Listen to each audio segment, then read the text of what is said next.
Welcome to the most authoritative hour on TV. It's The Pulse.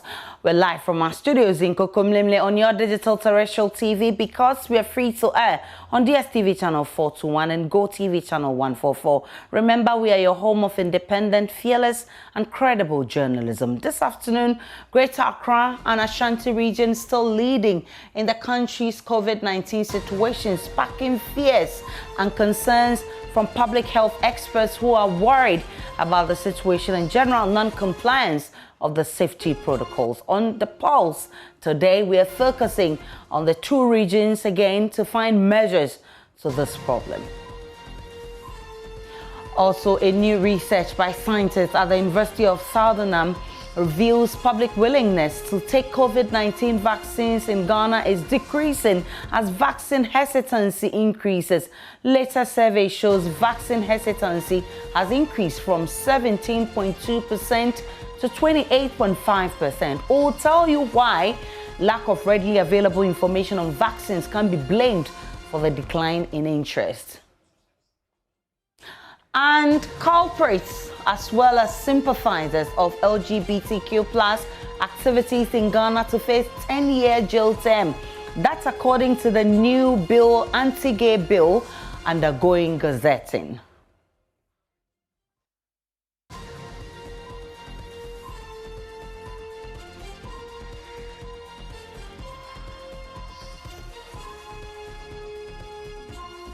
The Pulse is brought to you by Global Communities, Dignilu, affordable, safe sanitation. My name is Aisha Rhyme.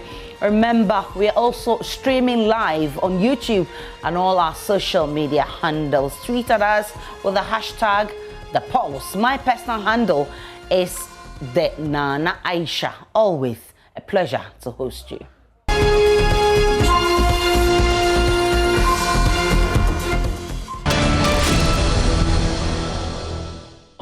Many thanks for choosing us. The Greater Accra Region and the Ashanti Region are leading in the country's COVID-19 situation, sparking fears and concerns from public health experts who are worried about the situation and general non-compliance of the safety protocols. This afternoon, we focus on the two regions again to find out what the regional directors of health are doing about the situation. We'll take a look at the current situation. And if you can see on your screens, new cases now at 276, active cases 3,560, and confirmed cases now 100,250, recoveries 95,871, deaths now at 819. Let's look at the regional distribution, and we begin with the Ashanti region. And if you look at okay, so let's start with Greater Accra region, because Greater Accra region is having the highest number, which is 54,819, and then followed by the Ashanti region 17,312, Western region 5,991, Eastern region 4,634, and Central region 3,615. You can see the regional distribution with all the red demarcations in that map on your screen. So what are authorities doing about this? We'll begin from the Ashanti region, where health authorities are expressing worry at the increasing spate of COVID-19 positive cases, especially in senior high schools. At least 4 senior high schools currently have over 100 active cases between them, whilst the region's active cases stand at 840. Regional Health Director Dr. Emmanuel Tenkon tells Hesitancy of our health desk, total disregard for COVID-19 safety protocols in the midst of the fast-spreading Delta variant makes the situation dire. As at now, our active cases is 840. That means that if you look at the graph, we are always getting to the third wave. So I can say that the third wave is imminent. But what is worrying is that we are having most of the outbreaks in Kumasi Metro and also in secondary schools in the region. And it's a cause for worry. So far, we've had outbreak in 4 secondary schools in Ashanti. But if the outbreak is in congregate setting, then it makes it more serious in the sense that all of them are together And for that reason, even if one person is infected, it's likely that it may spread to the whole school. And that's also very worrying. And one incident that's also worrying is the way we organize the funerals also in Ashanti. If you go around the whole region, you realize that the community has totally disregarded all the protocols and then the guidelines that we've given. On the whole, we've had close to about over 100 cases in all the schools, the active cases. As at now, the numbers are going down. But as I said from the beginning, that is the area that we need to focus. The reason is that the adherence to the protocols can be enhanced in the schools because there the rules and regulations operate. And for that reason, if teachers are wearing, if students are wearing, and the authorities of the schools are making sure that once you are in the school campus, you observe the protocols, that would have been very, very good for us. Because if the community is not doing it, it's expected that within the secondary schools, this should be done. And so it's quite worrying when we get outbreaks in school. That means that even in the schools, the protocols are not being observed. My colleague Ohimeng joins me with more via Zoom. Ohimeng, so Dr. Tenkon has identified some lapses, especially among the general public. What are the lapses and how can they be tackled? Yes, Aisha, a lot of these lapses he talked about, for instance, the total and blatant disregard for COVID-19 safety protocols in the region is among them. And he talked about the fact that during the peak of the COVID-19 cases in the region, everywhere you go, especially in public spaces, you meet a Veronica bucket with water and soap and then sanitary equipments where you can wash your hands in support of that protocol. But now all these, materials are nowhere to be found, especially the Veronica buckets.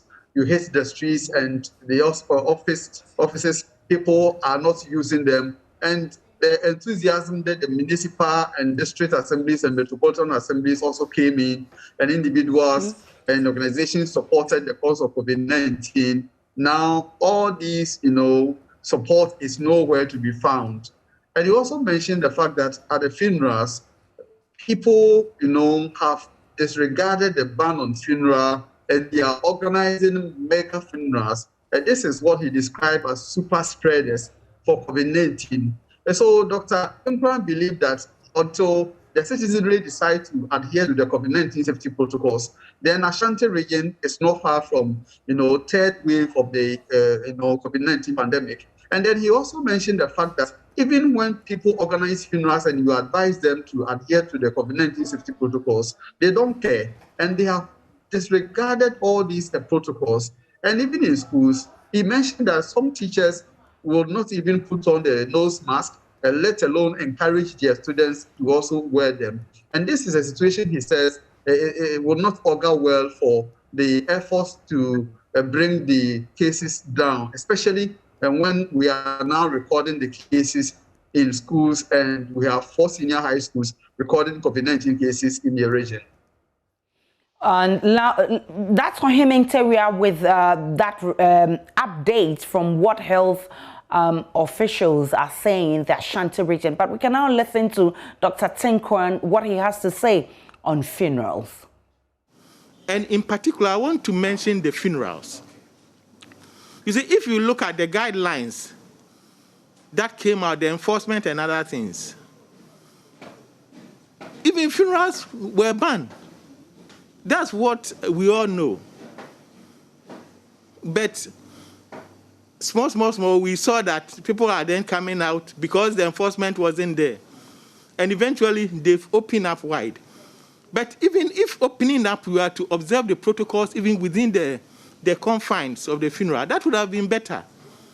But they've also disregarded, apart from the fact that they've disregarded the government ban on funerals, they've also disregarded the protocols even during the funerals. And this is the cause to worry.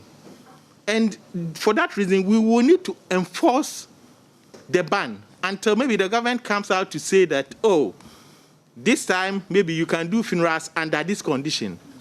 Other than that, the organizers of all these events should be held accountable. In Ashanti Region, for instance, we decided that any funeral should be supervised by the police and then by the health authorities. And anytime you disregard this, maybe they can take you on. But one thing we shouldn't forget is that funerals are still banned in this country, apart from the church activities and all those things. Now, the directorate wants all hands on deck to prevent a third wave, right? Or what exactly are they saying can be done? For Dr. Tenkon, he wants everybody to come on board, right from the citizenry to the municipal, district, and metropolitan assemblies, including the religious bodies. He says, gone are the days when prophets were used to preach about COVID-19. Now, everybody is not even talking about COVID-19 as if we've overcome, COVID-19. So he's urging, some sort of a support that everybody should come on board. The assemblies should do something. They should lead the way, so the public can also support. And you also want the information, and they believe that we are tired of COVID-19 and we can no longer continue the fight. He says, once COVID-19 is still with us, we need to continue the fight until we win the fight. Ohementeria is my colleague on our health desk, and he's been telling us what health officials want us to do. Let's listen to Dr. Tenkon once again on how we can sustain this fight. Right from the onset of the pandemic, the efforts that we put in as a country, the support that we had from individuals, communities, people were buying Veronica buckets, people were giving out everything freely. And we were able to contain COVID at that time. I believe that we need to sustain all these gains. We don't have to throw them away. So the authorities, the municipal, the district, the metro assemblies, they will have to come out again to support the hand hygiene protocols. The churches, the religious leaders, the traditional leaders, everybody will have to be on board. Because the fight is not over at all. If anybody is to tell you that we've finished with the COVID fight, then that person is deceiving you. Because the fight is not over. We need a sustained effort as a country to address it. So the behavior of our people is more important in this fight. And I don't think tiredness or fatigue should be part of this process. Sometimes you talk to people and they say they are tired. Are you tired in such a way that we are giving up? No, we don't have to give up. Let's come back to the national capital and speak with Dr. Charity Sapon. She's Regional Director of Health, Greater Accra Region. Doc, I'm grateful for your time. Now, our cases have surged in the last few weeks. What could be contributing to this? Thank you so much, Matilda. I guess the contributing factors will not be different from what is happening in Ashanti region. That is total disregard for the safety protocols that we put in place. You go around town and you see that people are not wearing their nose mask. We are not observing any social distancing. We are, in the past, at the beginning of the pandemic, like Dr. Tenkon said, you go to every corner, every facility, every organization. The first thing you see is a place, either Veronica bucket or, sink or anything for to make it possible for people to wash their hands, and there's soap provided and everything. Now the situation is different. You go around, you are not seeing any hand washing facilities, even where they are, either there is no soap, and people also are not even carrying the hand sanitizer so that they can use it frequently. And again, it looks like we are also not helping in the situation. For us in Greater Accra region, one of our major difficulties is when, a positive case, after identifying a positive case, we have to do contact tracing to ensure that all those who are positive are picked up, isolated, so that they don't spread the infection, and then we are able to break transmission. But this is a case where you realize that people are giving wrong information, wrong telephone numbers, you cannot ring them. So even though you know they are positive and you have to follow them to give them the necessary support, management, and ensure that they adhere to the basic principles of isolation so they don't spread the infection, we are not seeing them. And so then it means that they are still in the community, and what community members don't know is that in shielding them, you are just allowing the infection to spread. And so we all come together and realize that we need to fight this together and holistically. It's going to be very difficult to prevent a third wave in the Greater Accra region. Dr. Sapong, there's a very worrying concern about the increasing cases in our schools. What's the plan for our secondary schools? Yes, there's a very worrying concern. So all the secondary schools have been mapped up and attached to health facilities as well as district health management teams, and the health officials visit together with the education officials, visit the school to ensure that they are adhering strictly to the safety protocols. There have been instances where we have asked them to create more sleeping areas so that they can, take some of the boarders who are sleeping there to other buildings to ensure that they are not, put together. And we also go to the dining halls. We supervise, we monitor, we ensure that we try to support them in adhering to the safety protocols. It's not been easy, but I must say that even though from January 2021 to July 2021, we've had a total of about 50 schools reporting of cases, out of which we've had about 412 cases. 337 have recovered. And as I speak to you, we have just about 43 active cases in the various schools, and they are also stable, and they are being managed and followed up effectively to ensure total recovery. Specifically, how are students in Achimota faring, and how is case management going on there? I must say that they have been very cooperative. Students in Achimota School have been very cooperative. When we decided that looking at the outbreak, we wanted to test all of them, they all came, even those who were on vacation, reported, came back, and we tested them. And I must say that now they are all doing well. The teachers have been very supportive. The health officials, including education officials, have all been on the ground. And now I think they are doing well.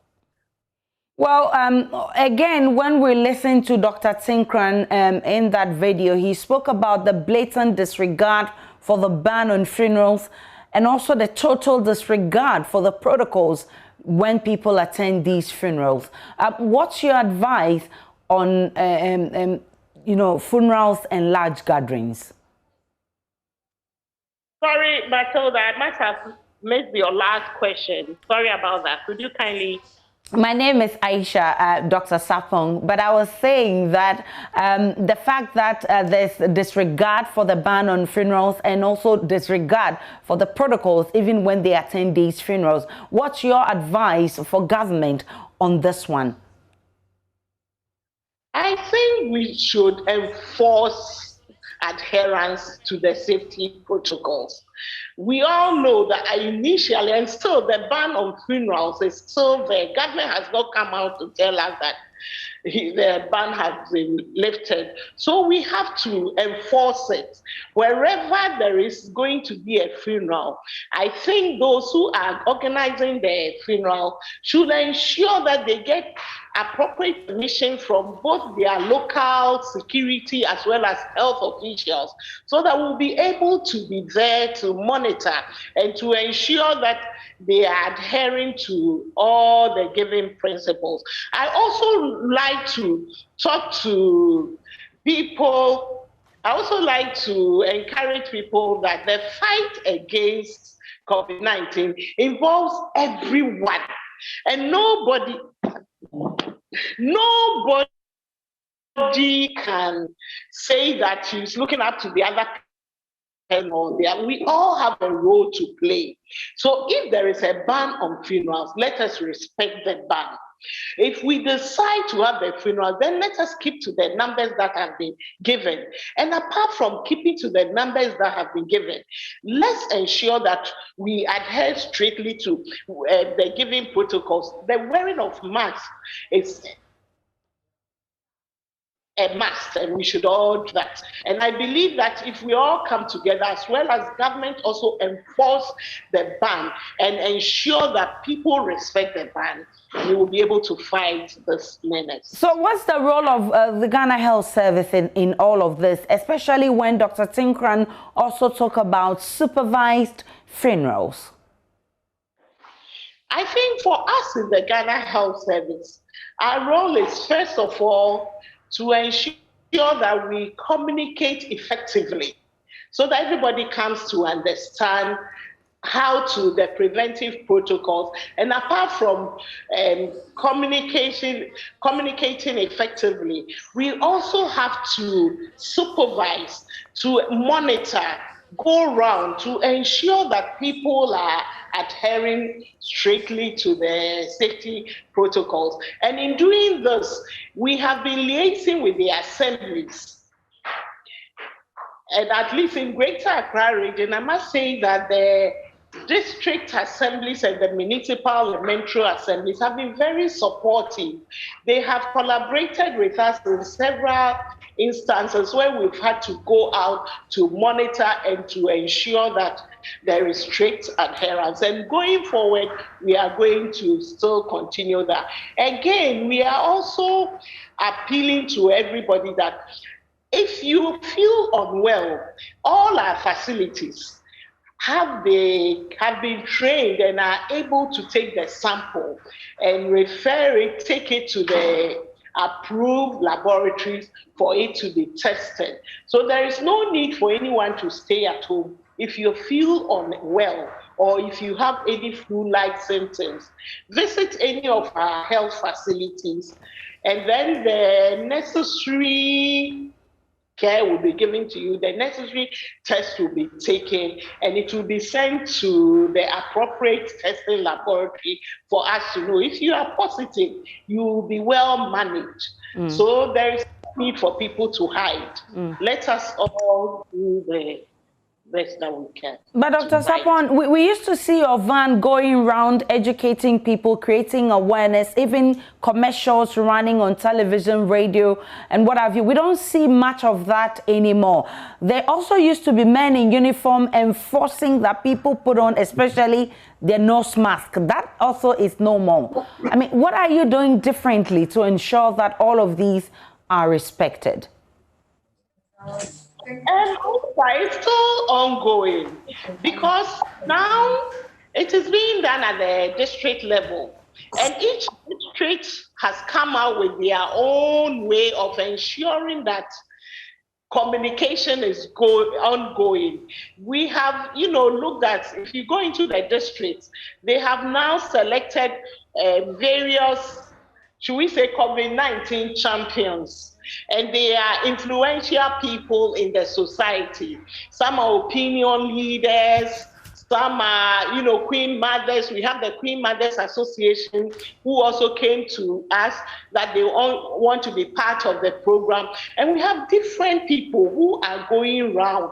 Yes, I must say that when we started seeing decrease, I think there was a little realization. But now we have reactivated all these things that we are doing, enhancing race communication. And I believe that going on, you are going to see us more than you have even seen in the past. Dr. Sapon, I'm grateful for your time. She's Director of Health at the Greater Accra Region, Ghana Health Service. And of course, this afternoon, protocols, we're told we're told that there's a research that is showing that there's vaccine hesitancy. And for that one, we'll be having a conversation about how we got here. I mean, there's been hesitancy already, but now it has even declined further. We'll be having that conversation on The Pulse when we return from this break.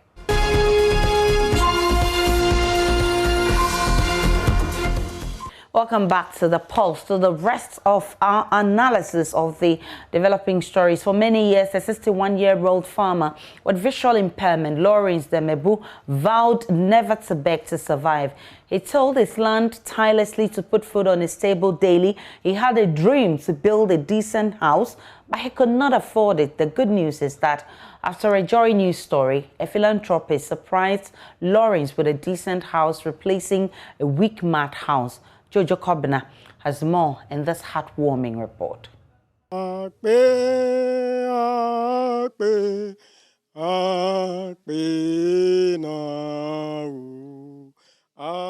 heartfelt thanks to God for making his dream come true.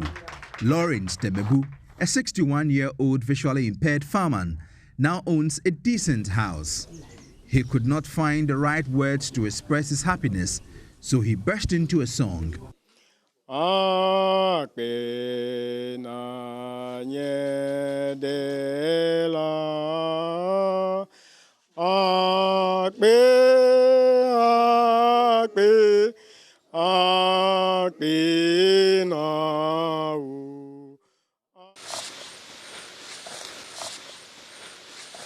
over 30 years, Lawrence had been working as a farmer. He carefully navigated his farm in Liati, in the Fajato South District of the Volta region daily for long hours to put food on his table and many other families. But all he had to show for his hard work was a weak mud house. Lawrence had planned to build a decent house for himself, but he could not afford it. So as proud as he has always been about not begging for anything, he finally caved in and appealed for a decent house. The CEO of KCS, Susanna Kujo, and her friends mobilized funds to put up a one-bedroom self-contained house. Susanna said she could not ignore the appeal from Lawrence when she watched the news. I was touched that a man who is visually impaired can go to farm on his own and do all this without begging on the roadside. So I asked myself,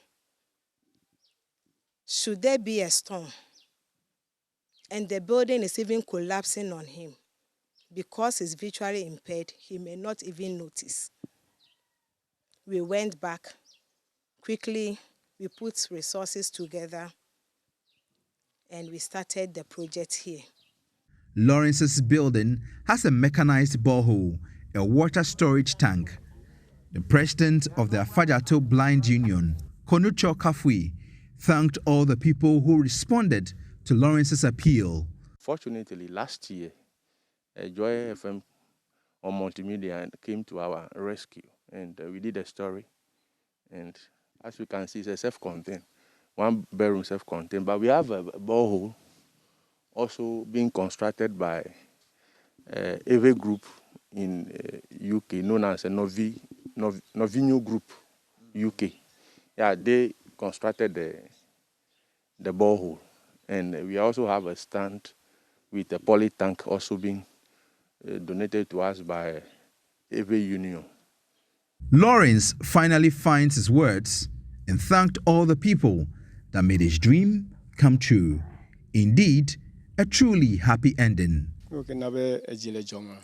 In the past, where he was living was so dilapidated. The roof was leaking, and there was a lot of cracks. Fortunately today, by his grace, he's entering into a new apartment. So that is why he's happy.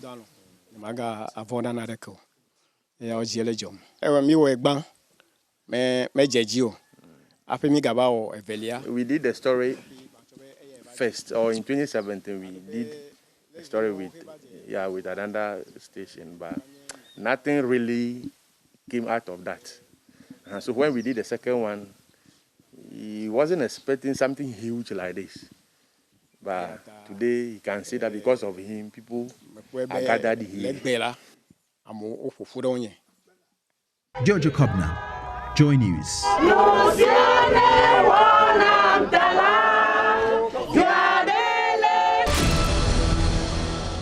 Welcome back to the pulse to this very important conversation. A new research by scientists at the University of Southampton has revealed the public's willingness to take COVID-19 vaccines in Ghana is decreasing as vaccine hesitancy increases. 3 surveys have been conducted so far. Between August 2020 and March 2021, the data showed a decrease in vaccine hesitancy from 36.8% to 17.2%. But the latest survey conducted in June 2021 actually shows vaccine hesitancy has increased from the March 2021 figure of 17.2% to 28.5%. The reasons for the vaccine hesitancy include people not having enough information, some believing vaccines are dangerous, and heightened government mistrust. Dr. Kechavs Atengle, he is Executive Director for PAX Africa. He joins us via Zoom for more on this conversation. Doc, I'm grateful for your time. What did you find in your recent study on vaccine hesitancy in Ghana? Kindly unmute for me, Doc. Thank you for having me, and it's a great pleasure to be back on your set to discuss these issues, because the last time when we finished with the second round of the work, we had some conversations here. And it's just noteworthy, like you mentioned, that hesitancy has rather increased, which is something that is of concern. We have engaged with policymakers from the Ghana Health Service and then the Ministry of Health.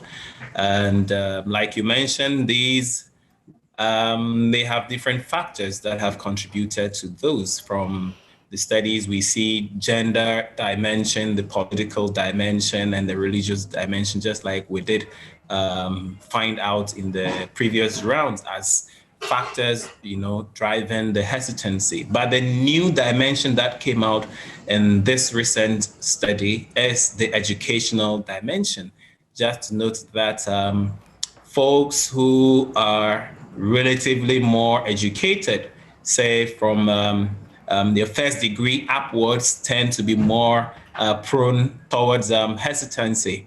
And we believe it is also because of the widened access to online information. So most of these pieces of information, which we've described as fake news, most of them are fake news that are put out there by various individuals, some unknowingly. Very times we've had access to pieces of information on social media, but without critically assessing those, we believe them and then we broadcast them, which is quite dangerous. So it calls for action from all stakeholders, governments playing a leading role, media, research institutions, ordinary citizens, religious groups, everyone getting on board to address these concerns. Now, you talk about lack of information on vaccines. You talk about mistrust for government, and you talk about how people think is dangerous. But what other contributory factors can you lay your fingers at to this vaccine hesitancy?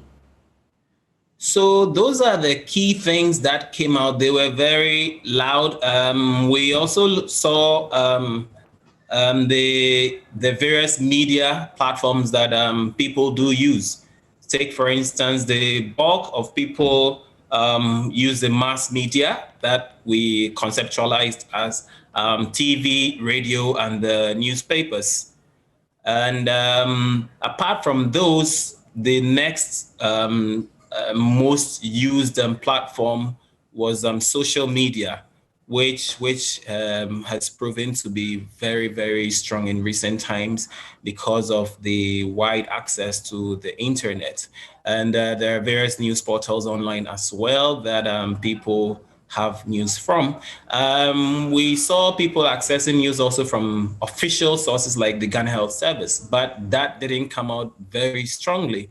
So even though it's among the top, sources of news, it wasn't as strong as these other ones. So we think that a way to go would be to enhance access to information from the Ghana Health Service, which is the official, source of information for this COVID-related issues. So that is the direction that we will want to urge stakeholders to see how we can work together to reproduce information coming from the Ghana Health Service and kind of critically evaluate pieces of information that we receive from wide social unofficial information about COVID, bring the Ghana Health Service and other research institutions. We have them across the country. It's not that we don't have the capacity. The capacity is there. So let's bring these professionals, technocrats on board to discuss the veracity of these pieces of information around COVID. And I believe these will go a long way to tone down the effects that these fake news would be having on the average citizen. What has been the role of the Ghana Health Service in putting together these findings? And of course, have you also engaged them on these findings? What has been their response, if you have? So right from the beginning, we have been engaging with the Ghana Health Service. So the first, second rounds, we shared with them the findings. And this third one, which is the very worrying one, we shared with them equally. Just this week, there was a meeting in Kumasi, a high-level, technical meeting within the Ghana Health Service, and insider news information we get suggests that this research was highly discussed and valued within the conversation. Therefore, the media release that was produced from that meeting has hesitancy as a key thing that the Ghana Health Service would want to tackle. But a shortfall from that document we see is that no indication is provided on the how vaccine hesitancy is going to be tackled going forward, because the meeting actually was aimed at reviewing the strengths and weaknesses, the lapses within the current vaccination program. And so acknowledging that vaccine hesitancy is a key thing to look at going forward, we are ready to engage further with the Ghana Health Service and see how we can produce some communication strategy, strategic documents, plans to see how we tone down the effects of these fake news and enhance the acceptance. This study we're doing, there are other rounds that we'll be producing. So we hope that by the next round, we will see some downward trends of hesitancy, which would be something that I believe all stakeholders will appreciate very much. In all of this, Doc, what would you say is the role of the media, politicians, and even ordinary members of the public in encouraging the vaccine, acceptance of the vaccine? So everyone, it's an all hands on deck approach that we need to take. So leadership obviously is very necessary. So our political actors would need to take the lead role to help us quell all those governance issues that have come up. We talk about the Sputnik V, the troubles around it and all that. These don't help, the campaign. So we would want to urge our political actors to address some of these things in a much more trustworthy way, because we need to bring all hands on deck. So in the study, we find the political dynamics around the hesitancy, which is not very good for us. And so we will want to urge our political actors to work at that. If possible, secure much more doses for the program, for the vaccination program. And if in the medium to longer term, if we can secure some resources to begin local production of the vaccines, that will go a long way to help.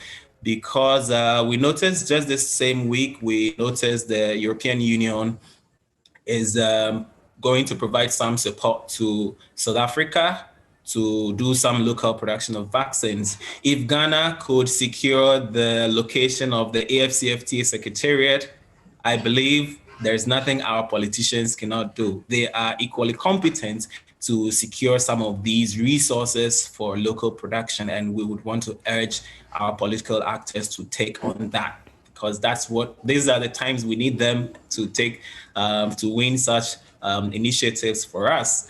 Next, I would want to talk about the media and how we would need to be very critical in engagements around the COVID, so that when we find, when there's any information that is put out by the Ghana Health Service, official information, we would want to engage critically, ask questions that are not so obvious, the hows, the whys, those kind of critical pieces of information. And I know the multimedia group does very well with those, so we need to do much more of that. And again, on the media, the informal pieces of information that we find on social media. There are different organizations that are into fact checking. Multimedia would want to get involved, or even if it's in partnership with those organizations, try to fact check some of these pieces of information. It could be a new program you may want to put out there to fact check some of these things and produce some short videos. Like, we need to engage more with the citizenry, fact check those from official sources, from the different, even engage lead advocates on the fake news side. Even we need to give them a voice, actually let them share their fears, their insecurities with the official sources. Let's put these together and quell the effects that these will be producing. This is something that the media would be very useful in doing for the campaign. And for the average citizen, I believe that we will need to get on board.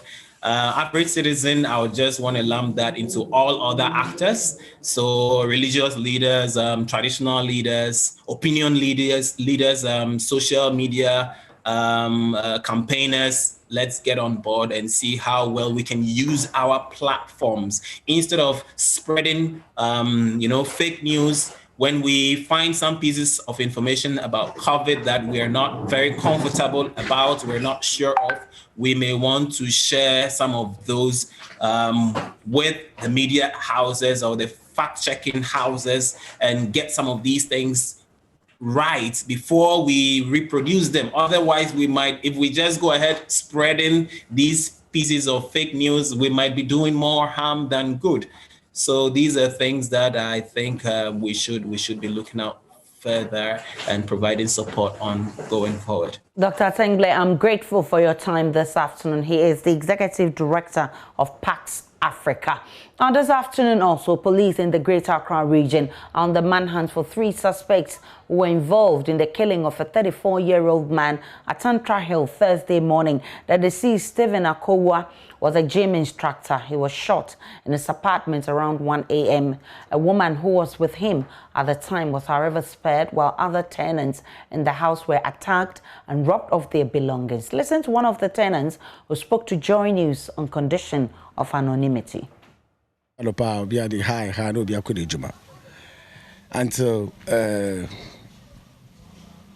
Thursday midnight, around, starting from 1 to 2. And I'm a 10 noise, but matter because no noise no down. Into no malo sooner be noise be I also be a witchy. Into later on, and me say be guy no me opposite they be any die AC. But all this what they say, I'm not be fear. Mushu to guide you no. Na ye need say I'm robbery. Into most of the 1 or 2 guys EPA ever share what was really actually happening. It's almost see and Amundi Abrovis this share. It's almost sure I'm not going to say like they match them into their rooms. I don't move phones, laptop, every TV come say no. Into some of them cry once you create that one guy with them come fire. Most of them say I said the papa come fire so can after I'm moving the 30 Ghana no. Into I don't know, I'm no. But I couldn't so be prano. And they just left. Ghana be shooting and casano. Oh no, you funny she. And a woman or them some of the sankano. It was purposely say, almost shooting the year no. And after taking all the phones and stuff like that, they just left. But woman or them no money any she. But sometimes or a gym instructor. And I also need you man. Sometimes or qua or bantem. Sometimes no new woman been the war. Me to me I was to say be I'm say the girlfriend. Sometimes or baha. But no man on time hasa. Woman once in a while baha. But I do baby now I say in her body continuous. So because of the bar, so oba or parking the car. You see, obi any say oba guy no. Omo mami isa. Last born won be ma. To omo man so say so papa na mom sika. Omo akoton akwala no. Nti hold them woman no part say they shouldn't kill like man kuni kunu no. Nti bibia or mumfa the phone no me fa mumfa. Nti na papa ni kra 30 Ghana cedi. No the mom. So said a woman here no. They just left.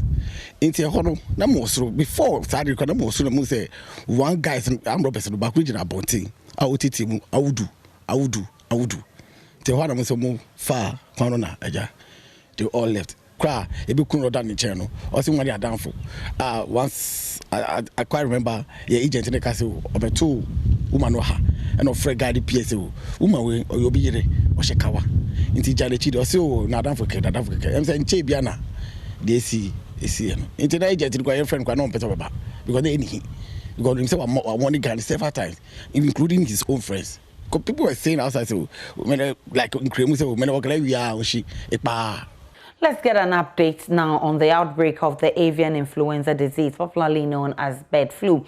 More than 10,000 birds in 7 farms in Greater Accra, Central and Volta regions were either killed or died naturally after contracting the virus almost a week ago. Veterinary officials have asked Ghanaians to practice personal hygiene and ensure they cook their food above 79 degrees Celsius if they have to consume poultry and poultry products. Joining us now for an update is Dr. Benjamin Kisisesu. He's veterinary doctor and a member of the Risk Communication. I'm grateful for your time, Doc. Good afternoon to your viewers. What has the veterinary services been doing since the outbreak? Okay, I think first when it came, we gave a communique and we started detecting the first one. We had a sample from Accra, some farms in Accra, which I don't want to mention the name of the location. 8 July, the Central Region, we had a sample from a farm on the 12th of July. Then on the 14th of July, we also had some samples from Volta Region. So these were the first 3 cases, the samples that we had that informed us to declare to the whole country that we have bird flu.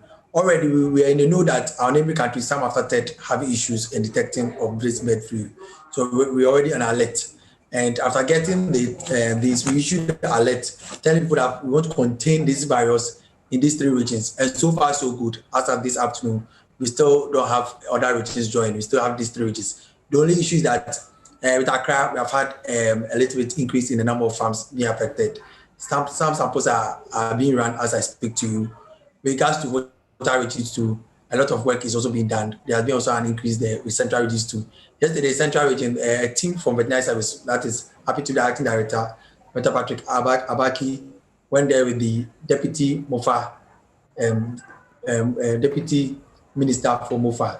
We are happy to Honorable Yao, and they went to visit some of the farms in the Central Region to assess. There was a farm that they've done the depopulation exercise and they've done a dispersion. And the farmer had the opportunity to let the minister to know actually what was on guard. It's not just a ESA, it's what has happened to this farmer. And the farmer, some of the farms, when the case started, with this virus, when it's being left, you're going to lose almost to 70 to 100% of your flock. But once we detect, by international standard, we want to contain, we need to stamp out the birds. Then we get them, find them, we kill them, then we get them buried deep, disinfect, so that nobody gets to consume or get this thing to get to spread. So far, we have been on the ground. Accra too has done a great job. And Accra, out of the 15 farms, more than 8 farms they have visited, they have been able to depopulate. But lucky for us, look at the data I have. 90% of the birds that are normally in these farms already normally die naturally before we get there. And with this, as we are practicing One Health in Ghana, we have to collaborate with other people. So we collaborated with the Disease Control Office of the Ghana Health Service, and they have also asked for human samples, those who are in those farms, to be taken, so that we can test whether it has moved from these animals or these birds to humans. So far, samples from humans have also been taken, and we are waiting for results from the lab. So we are not losing that at all, making sure that we are able to secure all the boundaries regarding this bird flu. So also to let everybody know, by international standards, we send samples to the reference lab in Canada, which we did. In the whole world, there are reference labs that are made for certain diseases. So we did send, and it has confirmed that yes, it is bird flu. And this the type that we are having is about 99.3% closer to the one that was detected in Nigeria. So it is either the source came from both Nigeria and Ghana had the same had the source from the same place, or either it was by travel or somebody brought it from their side, or we all had it from one common country. So a lot of work is being done. But for now, from our reference lab, they have confirmed on international platform that yes, the bird flu that we are dealing with, and our strain is typically 99.3% closer to the type of virus in Nigeria. So we are still alert, making sure and advising farmers. What we have all farms that as now, as they have kept on doing, when they see an unusual death or they see any changing in the attitude or the characteristics of behavior of their birds, they see an unusual death rate, they get the veterinary service informed. So that samples, or we come to investigate and see. The better we do all these things to help. We know that when it comes to this, they normally are thinking about their money, investment that have been put into it. But as yesterday, the ministers made us aware, they are considering, and as it has done before, compensation.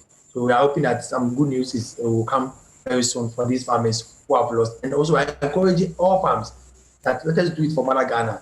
When we are able to contain this virus, it's for the better future. If you have it and you do not report, or you don't make us aware, and after some time, we'll still have this outbreak occurring, and we don't know the next time what may happen. Maybe you did not record this time around. After going for so much number of days, you lose a lot. Dr. So we have Sesu, to advise farms to make sure it didn't happen. now, Dr. Sesu, looking at the work that you have done so far, how would you describe our situation? Is it still critical or mild?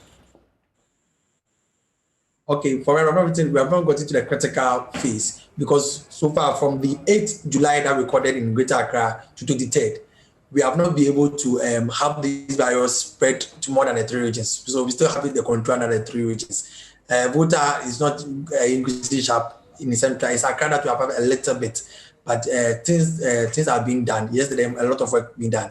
We hope next week with the update would be happy that we are able to have this issue down to the barest minimum. So far, a lot of resources are being pumped to. We still call for the necessary support, asking for the municipal assemblies, district assemblies who help in the stamping out and burying these affected birds to continue to help, and also the security personnel needs to help at various barriers, at various places, make sure birds that are entering to other regions, whether they have the permit, and those who do the inspection at the various markets, making sure that the right birds are there, need to continue. So far so good. We are alert and making sure that we are not letting our guard. Just this week, one citizen found a bird, a wild bird, lying somewhere in cantonment. We are called to. We like to let everybody to know that this virus exists in the wild, and normally are being brought by migratory birds. So in your vicinity, when you see any bird lying anywhere, let the veterinary service be informed. We'll come for it, and also make sure the necessary measures are put in place. So please, let's not forget, when we see any wild bird or any bird flying somewhere, let us get veterinary service informed. We would quickly let the wildlife division be aware and come to the situation to pick this bird and make sure. And also, we like to inform citizens to help. If you have any relative friends who are having these farms, we need to let them know what is happening, and they need to disinfect the biosecurity that we have taught them in the past time ago. That when people are entering their farms to come and buy eggs or whatever, bringing feed, they need to have disinfectant at their various entrances. And we like to advise that they should do well to avoid any visitor in this time. We do not know who's sending this virus to these places. And we ask them that they should not panic, just follow instructions and let us help the country to be able to deal with this outbreak. There was an earlier warning. There was an earlier warning that we should not eat chicken or poultry products if we can. We should avoid it. Do you still stand by that advice? No. When we go to a food and agriculture website, you go to OIE. This virus, when it started in 2007 in the world having this issue, the advice that with consumption, once well cooked, you don't have a problem. What we advise is those who handle that at the farm, when these birds, they are droplets, they are when they farm, they are fed, they're swapping their wings and those things, they are likely to spread. So we ask that farmers should make sure that they provide PPEs, protective, they provide protective clothing to their farm hands so that they get their nose covered, because this virus can spread. And when you handle any bird, you need to wash your hand. When you get to touch your eye, your nostril, or your mouth, you are likely to have this virus in. Once it is, well cooked, the problem becomes who handles it when killing and undressing. Those are the issues that we have. But they should also, this is not to let people to have it in mind that we encourage people to eat dead birds. No. We should have birds that were not dead, were doing well, that are fit for consumption, have been killed for us. But if you see any bird which is dead, we do not advise people to go for it and quickly prepare because we say we do not get it. No. We are also looking at the containment of this virus. And actually, in normal times, it's not safe for anyone to eat a dead bird. So we like to let the public also be aware that with the frozen meat that comes from other countries, lucky, last year that we had a ban on poultry products coming from Europe when they were facing the bird flu. Now we are able to have them. Let us remember that we have veterinary service personnel at the various harbour, at the various ports that make sure that these meat that enter the country are inspected. So once they are declared that they are good for consumption, we do.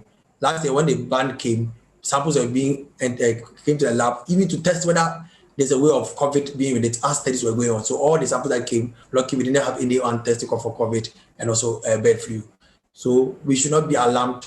Let us follow the precautionary measures that we have put in place. That's one, do not accept any bird, eggs or manure from other farms. Farmers should keep to their farms. They should not go visiting other farms. Now, we should wash hands thoroughly with soap and water immediately after handling birds. So this goes to the farm hands, goes at the market. Anytime you touch a bird, even in your own house, if you have a poultry bird or you have a duck, let us be mindful that with this case, we had turkey, we had ducks, we had guinea fowl who were affected. Okay. And most of them happen to be those who keep them in Accra. So let us not think about only the poultry bird. Ducks we have still affected. We have turkeys, guinea fowl. So anyone keeping such animals need to make sure anytime he handles, washing his or her hands, we should confine our birds away from other animals or wild. Most people in their various houses have left these birds around. If possible, in this time, they should get a hen coop and get them confined to one place.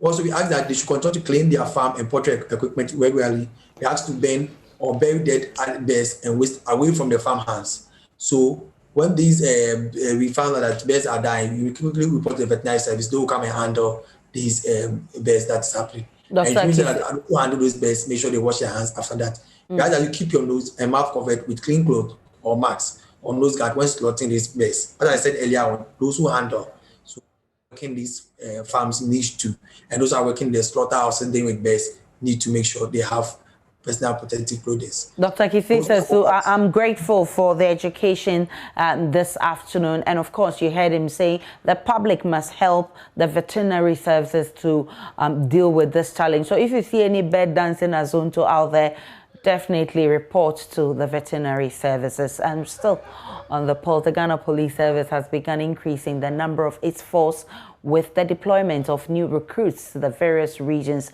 across the country. The move is to, among others, boost police visibility in the country and help in the combat of crime. Central Regional Police Commander DCOP Habiba Chumisi Sapon at a ceremony to deploy the 149 new recruits to their duty posts in the Central Region assured residents in the region to feel secured because the police are on top of their game. Richard Kwejonyako has more. Not long ago, Kaswa was a hotbed of security issues, and the police in the region responded to the situation by putting in measures. The region has now received new recruits and has deployed them to the various districts after days of orientation and tour of major tourism destinations in the region. Central Regional Police Commander DCOP Habiba Chumesi Sapon says the police administration would continue to increase their numbers to ensure proper visibility, which would translate into crime fighting. Because of the Kaswa incident and so many things that happened, we developed some strategies which we've been taking you through. We push more men or more personnel to Kaswa to make sure we increase our patrols, the snap check. We also did tent city, which is also helping very, very, because police is more visible there.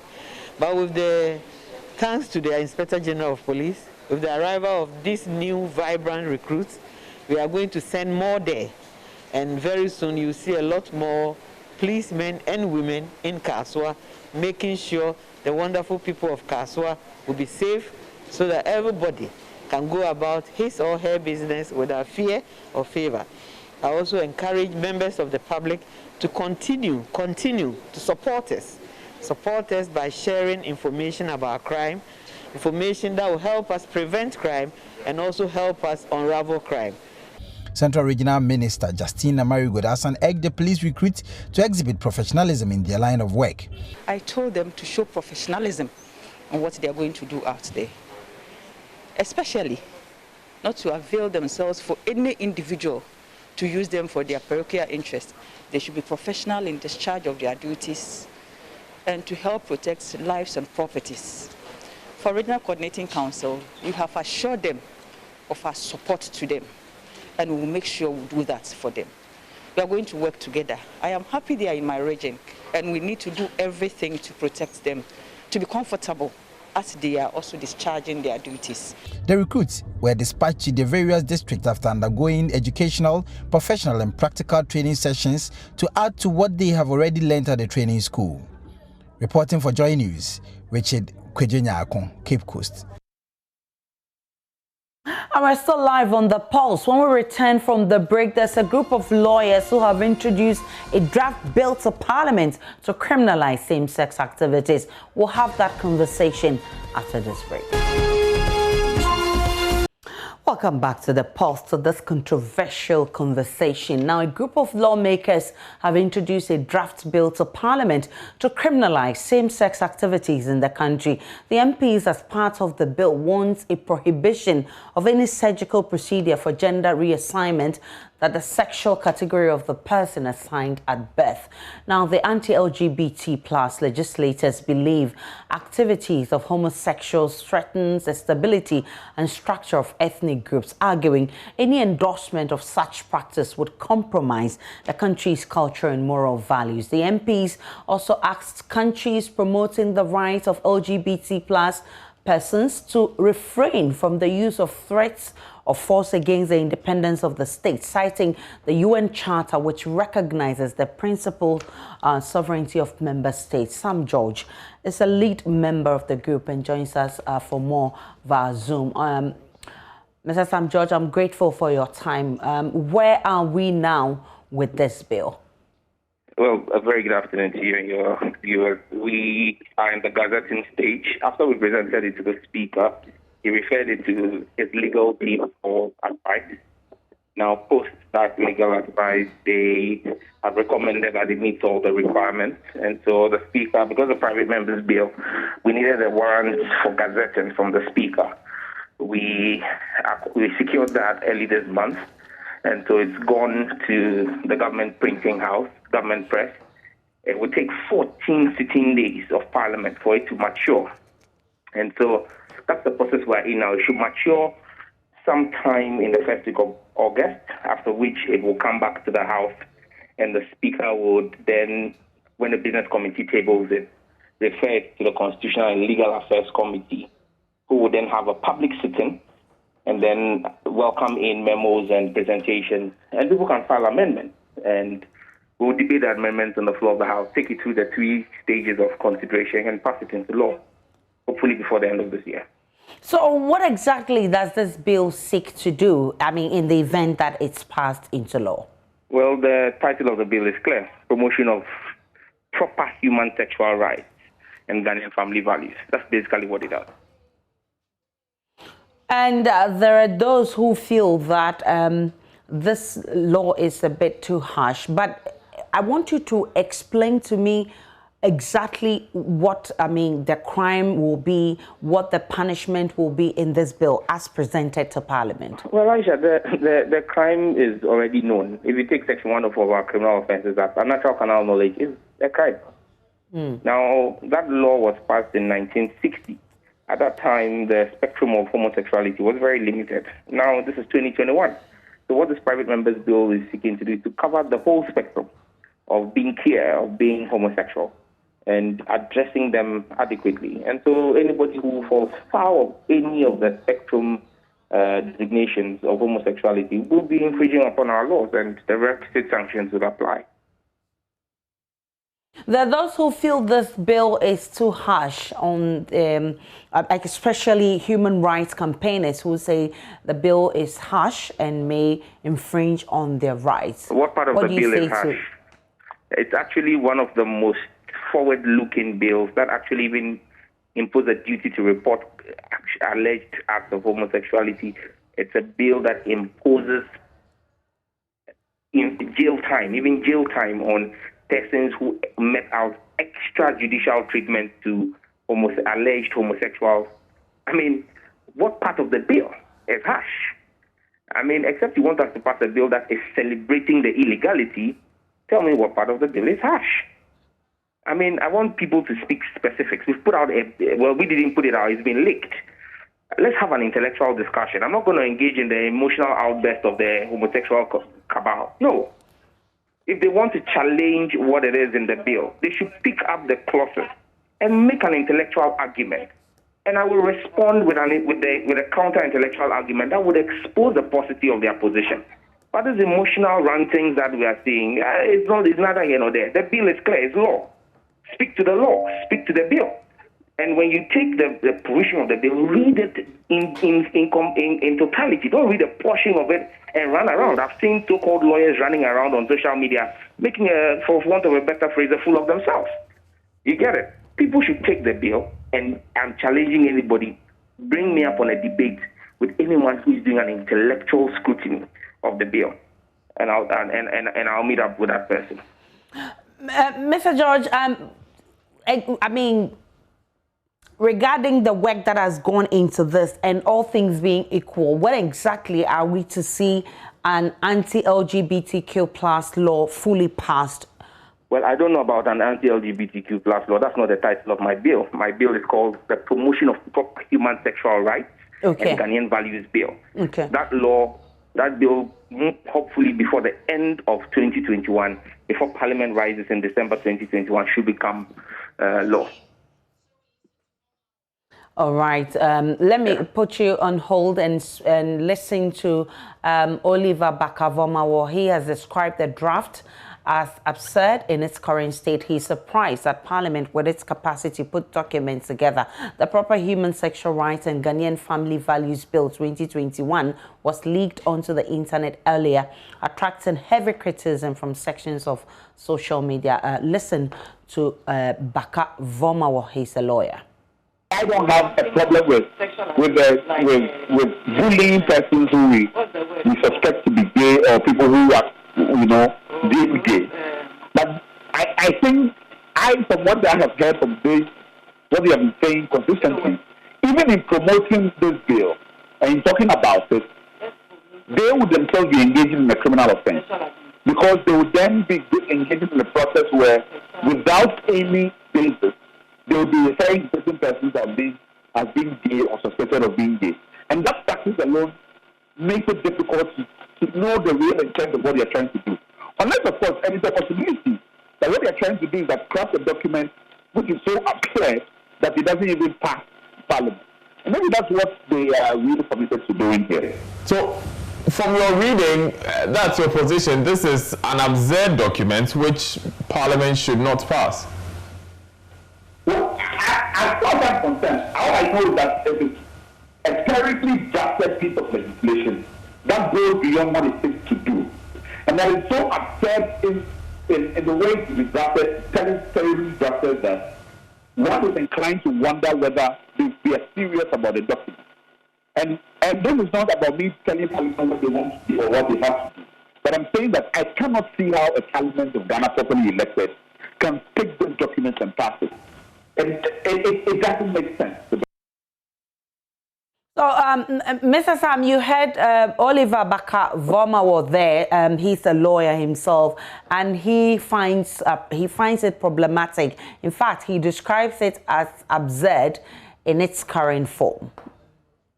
Well, I've seen his postings and rantings on social media. It's started to know that this is the same so-called lawyer who couldn't even compel the police to let him carry out a demonstration. I went and sat with the same police and got the permits to hold a demonstration, and he thinks that he knows the law and is in a better position to determine what is absurd. I wonder what legislative work he's done in any parliament, you get it, to determine that he knows better than the members of parliament who worked on this, the technocrats who engaged, the parliamentary drafting unit, and the legal advisors to the Speaker of Parliament. We celebrate too many mediocre minds in this country and give them airtime. He should speak to the specifics of the bill and tell us exactly what in the bill is absurd. Running around and calling the bill absurd. He said nothing. He said nothing. It's tantamount to the way he said he was doing a demonstration and it didn't come on. He said nothing. He should tell you what part of the bill is absurd. What part of it would any serious parliament not take? He has not been able to tell you section A, section B, or what part of the bill. He's just running riot, absurd. But that's the new word he's learned. I'm challenging him. Pick up the bill. Tell me what portion of the bill is absurd. If it is every part of the bill, do your commentary on the bill. Section 1 of the bill. This is why it is absurd. Section 2. This is why it's absurd. Section 3. And let us expose the paucity of his knowledge on the subject matter. I mean, let's not engage just anybody around. And I am no expert in it, but I spent 14 weeks of my time this year researching, learning from persons who are former practitioners, persons who are experts in the field, and putting together a bill that I hold and believe is world class.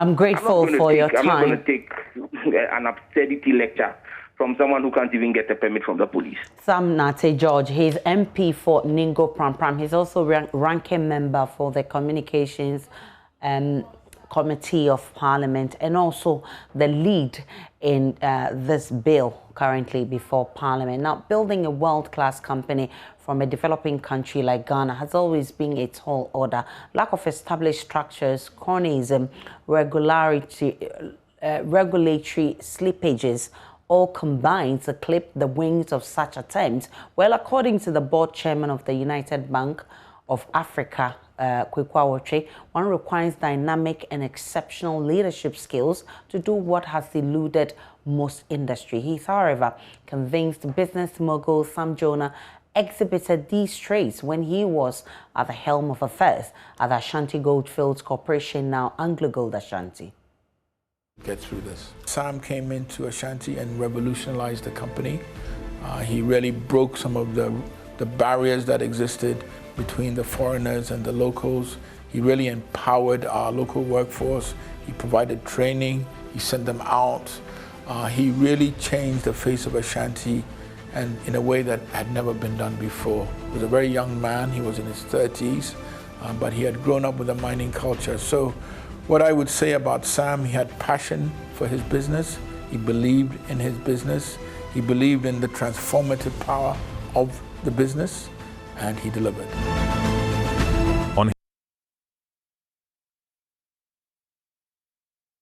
And that's how we wrap it up on the Pulse this afternoon. We take a break and we'll bring you sports.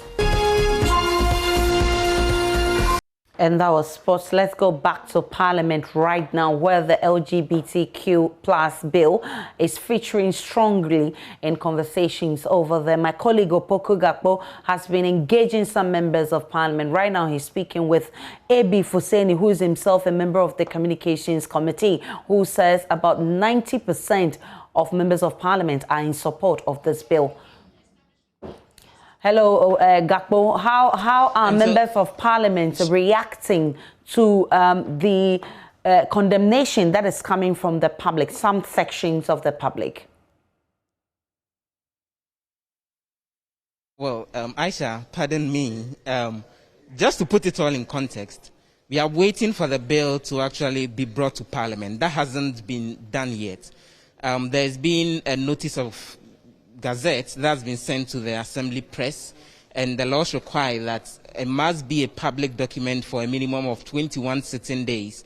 Before then, the document can be laid on the floor of the House. And so it's anticipated that somewhere around the 5th or the 6th of August is when that said notification that went from the 8 MPs will eventually mature, and then the Speaker will make time to allow for the bill to be laid on the floor, to go through the first reading, and then eventually second reading, consideration, and eventual approval.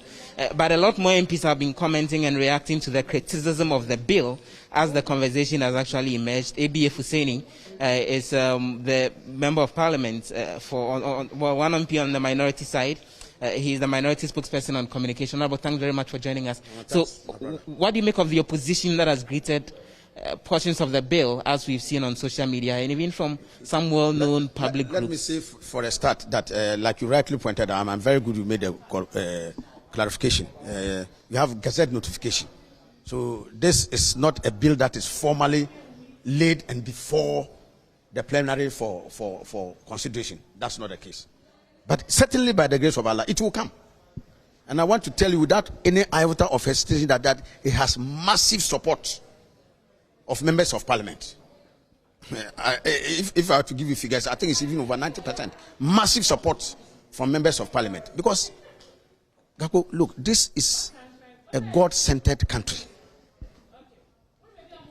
Allah Almighty, the maker of this heaven and earth, the belief in the Almighty, it embodies more than 90% of our population. So, for us in a godly-centered country, we cannot allow any act that frowns on what the Almighty has prescribed to us.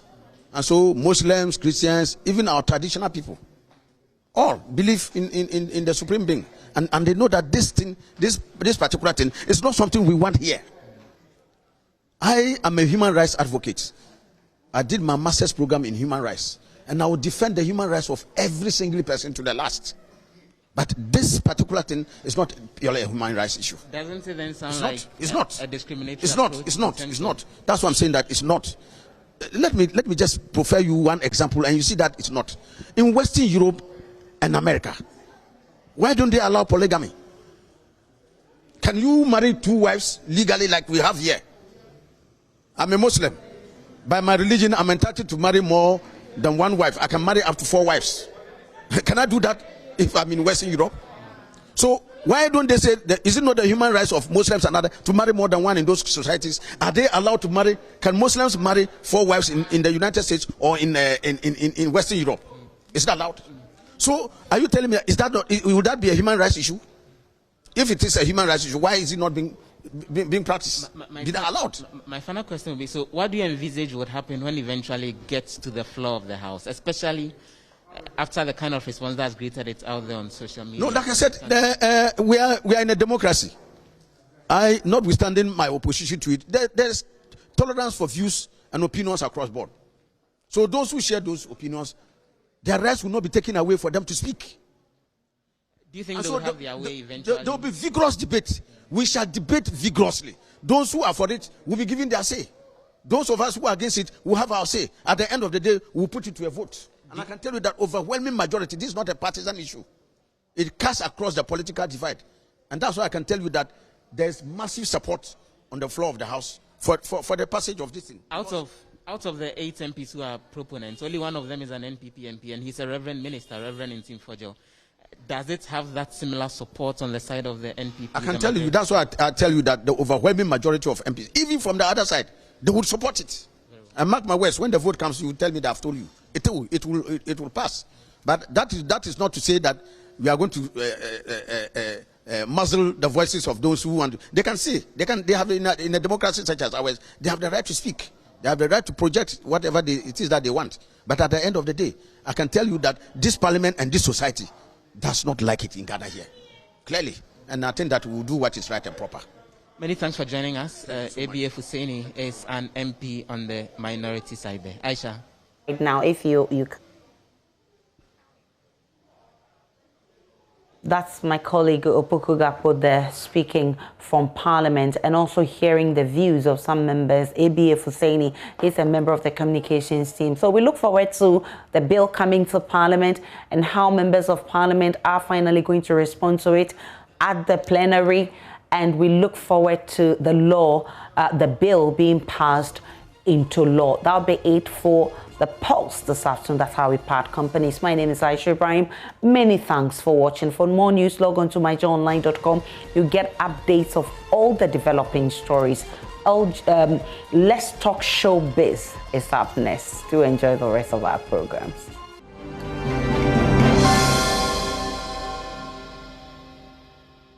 Ladies and gentlemen, the weekend. This is the Let's Talk Showbiz here on JoyNews on your multi-TV channel. My name is Becky. I'm here, obviously, to give you everything that you need to hear in the world of entertainment. Please stick with me. I'll be right back. You're so welcome back to Let's Talk Showbiz here on JoyNews on your multi-TV channel. My name is Becky. Today, let's start with Joe Metal. Yes, finally, his 6th album is out. The Experience, he calls it, and he says that it will bless you if you listen to all the songs, all the 13 songs on the album. There's nothing that you won't get. It's all about the blessings of God. And so we were privileged to be at the album listening, and we came through with this. There are lots of things that you should expect when you get this album. Joe Metal, everybody. Fans of Joe Metal, we had to wait for over 2 years to have an experience, and the experience is finally out. Tell me about the journey making this album. I think that the whole pandemic was part of the reasons why we had to wait and all that. But little did I also know that during the pandemic, God was preparing something inside of me. And based on that experience that I had with him is what I decided to share with the people of God today. I've had, so many conversations with a lot of people who have listened to the album first time, and the comments were amazing. Production and, from the videos, the sound, they mentioned sound. I want to know exactly what or how much work went into creating this body of work.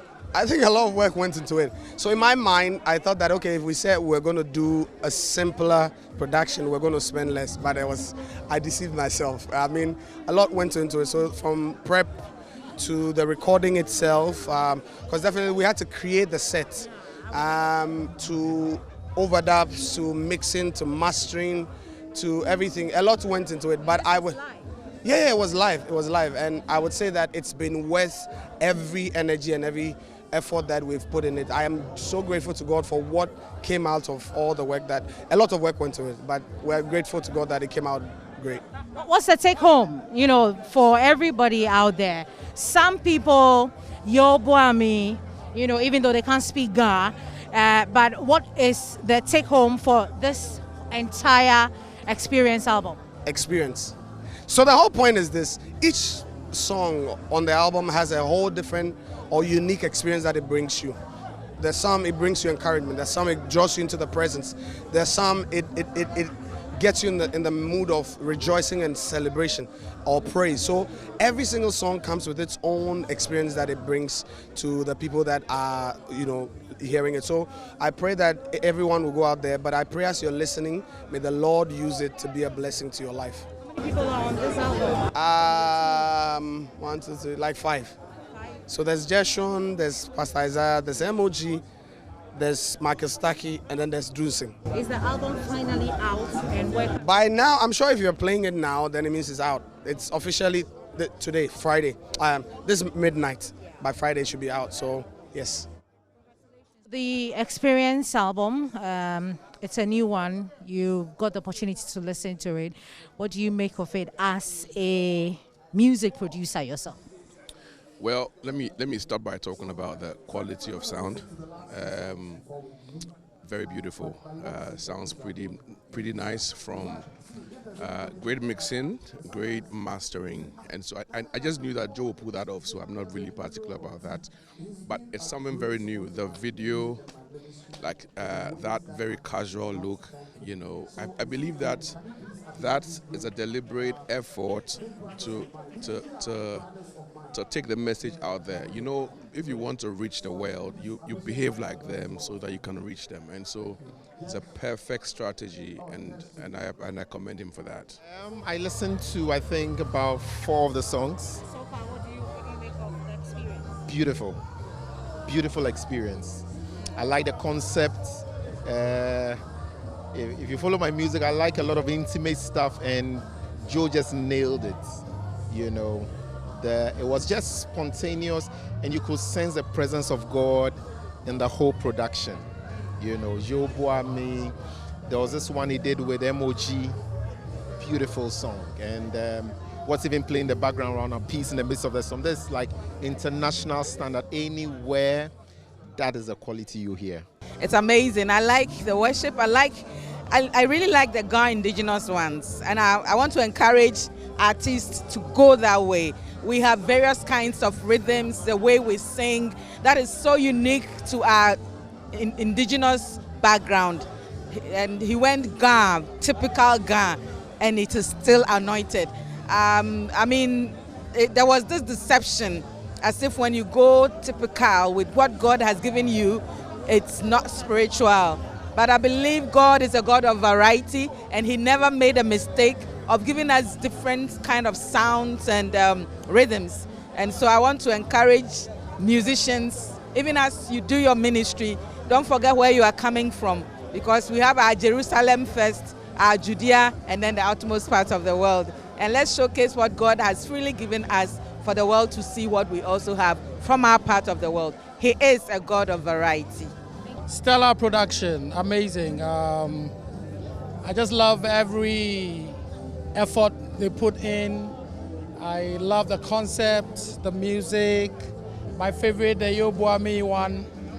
And it's just an amazing product. I believe that will bless not only Ghana, and I thank God for where we are right now with gospel music, that it's at the place where we've always dreamt that we will reach beyond our borders.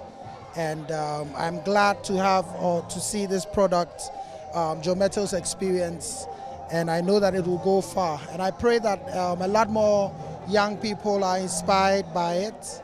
He's been able to do it. I believe that a new generation is rising and will be able to do better. I think that the Experience album is a great one.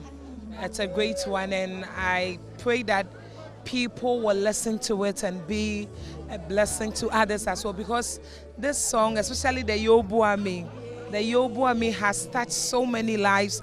My husband doesn't understand Ghana at all, but he was able to listen to Yobuami, and he said on him videos to the visuals, the content, the BV, the way they did it was so beautiful. It is not the usual music videos that we are used to. Yes. It wasn't usual at all. It wasn't, but it's dope. I think it's fantastic. Joe is known for bringing out quality music, and I think this time he's done it again. That's all I can say. I mean, it's amazing. I've had the opportunity to listen to all the songs, and I believe that, you know, it's going to make a real impact. I definitely believe so. Well, thanks for the opportunity. I have been one of the catalysts in the industry, and Joe Metal is no exception. I've been supporting all the artists. Listening to the Experience album, one striking sound is the song Yo Boy Me, Yo Boy Me. If you listen to the instrumentation and the progression, the rhythm, it's very authentic, very African.